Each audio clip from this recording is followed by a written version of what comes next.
If you are tired of forgetting your Facebook password and you want an easy solution, then this video is for you. Hello everyone, welcome back to our channel WebToTech. Today we are going to show you how to log in into Facebook using Instagram. This can be a handy feature if you want to streamline your social media experience. Before we dive in, make sure you have installed both Facebook and Instagram app on your phone. Now, without any delay, let's get started. First, open the Instagram app.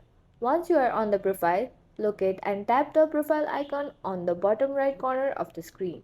Now look for the three horizontal line on the top right corner. That is the menu icon. Tap on it. From here, tap on the setting and privacy option right on top. Here you can see you are on the setting and privacy menu. Tap on the account center which is at the top.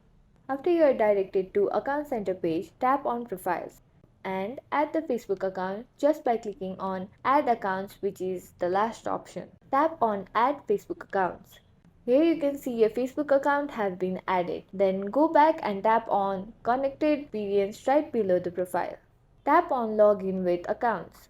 Here you have two options. Allow all accounts to log in to each other, and the other one is choose which account can log in to other account. Select the first option, allow all accounts to log in to each other. Now here you have it. You don't have to worry about logging into Facebook even if you forgot your password. If you found this tutorial helpful, then don't forget to give a thumbs up, subscribe for more videos like this and hit the bell icon to stay updated. Thank you so much for watching.